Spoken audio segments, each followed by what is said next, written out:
tudo bem? Sou o Prof. Bruno, professor de História, e vamos analisar dentro aí do conteúdo de República Oligárquica a chamada e denominada política do café com leite. Esse é, sobretudo, um dos mecanismos que aparece muito quando se pergunta na estrutura política que a República Oligárquica teve. Mas em que consiste a República do Café com Leite? Ela é, antes de tudo, um acordo tácito, ou seja, ele não é um acordo público, um acordo firmado publicamente, mas um acordo tácito entre as duas maiores bancadas e os dois maiores colégios eleitorais, ou seja, é um acordo entre as elites desses dois estados que possuíam a maior quantidade de votos, a maior quantidade de votos disponíveis para compor os cargos políticos públicos. O que significa isso na prática? Que quando Minas e São Paulo estiverem aliançadas, juntas entre si, principalmente operando com o voto de cabresto, dado pela figura dos coronéis e do fenômeno do coronelismo, será muito difícil que outras elites ou outras oligarquias cheguem ao poder. E qual que é o máximo poder que elas buscam? Justamente eleger o cargo de presidente da República, ou, no caso, eleger a presidência da República.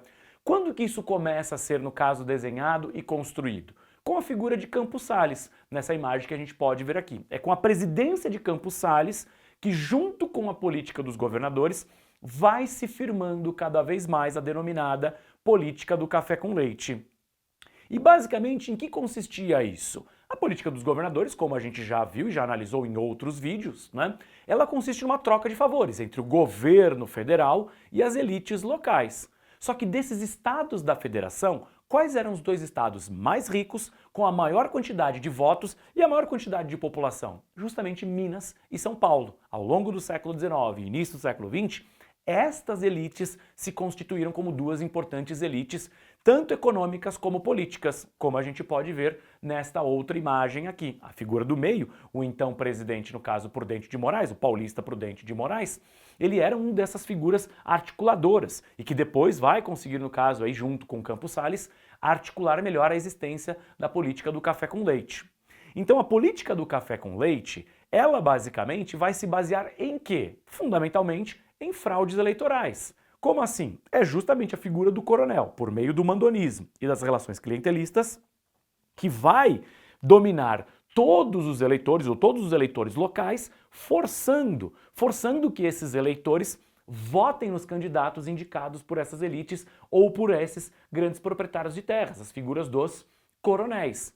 Isso faz com que, como Minas e São Paulo têm grande quantidade de votos, serão elas que vão ter a grande capacidade de ter os maiores votos indo e dirigindo aos seus candidatos, no caso, para eleger a presidência da República, como fica muito claro e evidente nesta imagem, em que, tanto de um lado como de outro, quem que está ladeando aí os braços dessa cadeira presidencial? De um lado Minas e São Paulo, que dominam literalmente esta cadeira presidencial, o símbolo aí da figura da presidência da República. E elas impedem que outras, no caso, elites agrárias de outros estados, de outras províncias, alcançassem o poder.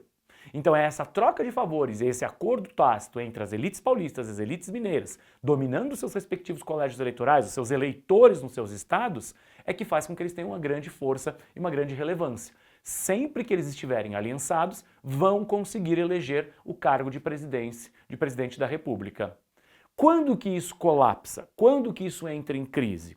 Justamente a partir do final da década de 1920, com vários fatores acontecendo. Tanto uma migração cada vez mais intensa do campo para a cidade, fazendo com que os coronéis perdessem essa relevância ou essa força de controle do voto, mas também eventos econômicos como a crise de 29, que vai abalar esses arranjos políticos.